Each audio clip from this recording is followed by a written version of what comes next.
the misconception of judgment. The judgment that stems from Christ within us is not a condemnation. It is a restoration.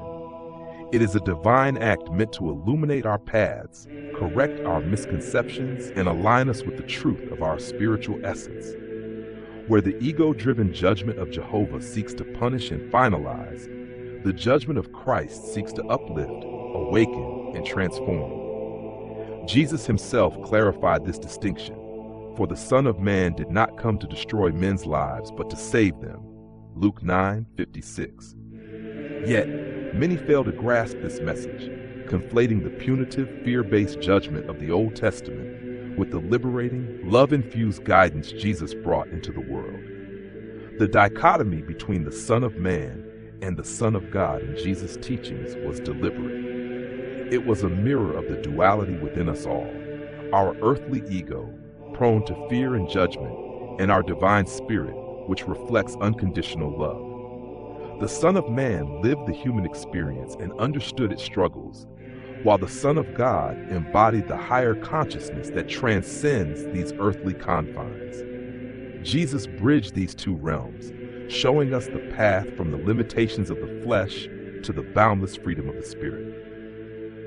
It is the nature of the ego to judge, to label, to condemn, to separate.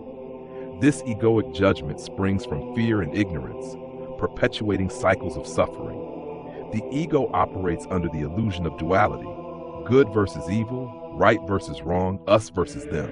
It was this very illusion that fueled the harsh laws and violent decrees attributed to Jehovah in the Old Testament. But Christ consciousness invites us to transcend this duality.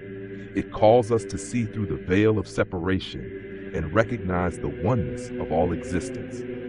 Jesus exemplified this higher awareness by forgiving even those who crucified him, praying, "Father, forgive them, for they know not what they do." Luke 23, verse 34. His empathy was not born of pity, but of profound understanding, an acknowledgement that ignorance, not malice, drives much of human error. When we awaken to Christ's consciousness, we no longer judge through the lens of fear, but through the lens of love. This shift allows us to discern actions without condemning souls, to correct without shaming, and to uplift without alienating. After physical death, or even before it, for those who awaken early, we may experience what is often referred to as a life review. This is not a tribunal presided over by a wrathful deity, but a self-examination facilitated by our higher consciousness. It is an awakening to the truth of our actions and their ripple effects on others in the world. In this review, we may feel the joy or pain we caused others, not as punishment, but as a means of understanding. If we inflicted harm, we may momentarily embody the perspective of those we hurt, experiencing their pain as our own. This process is not meant to torment, but to teach. It is a step toward compassion, forgiveness, and reconciliation. Many near-death experiencers describe this phase as profoundly enlightening. They emerge from it with a greater capacity for love and a deeper appreciation of the interconnectedness of all life. This self-judgment is not condemnation, but liberation, as it frees us from the shackles of ignorance and ego. The Father that Jesus spoke of is not a wrathful, vengeful entity. The true God is love, light, and life itself. In this divine reality, there is no judgment as humans understand it, no anger, no retribution, no separation. The God of infinite love sees all as part of itself, perfect and whole, even amid our perceived flaws.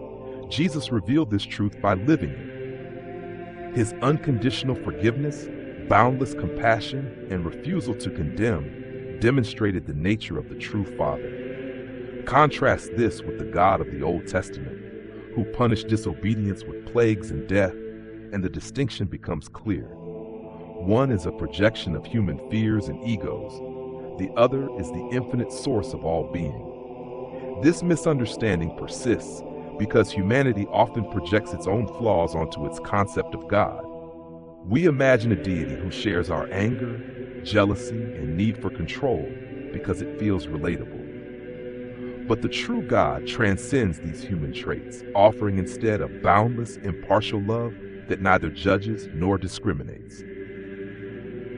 The path Jesus laid out was not one of blind worship or fear-based obedience, but of awakening to our divine nature. He called us to rise above the illusions of the ego and embrace the truth of who we are, perfect, eternal beings united in Christ's consciousness.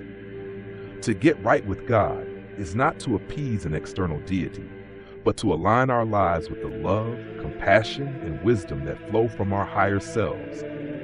This alignment leads to peace, not through fear of punishment, but through the joy of living in harmony with the universe. The false god of judgment, rooted in fear, division, and control, has no power over those who awaken to the truth. The light of Christ's consciousness dispels the shadows of ignorance, revealing that there is nothing to fear and nothing to condemn. In this light, we find freedom, not only from the judgments of others, but from the harsh judgments we impose on ourselves.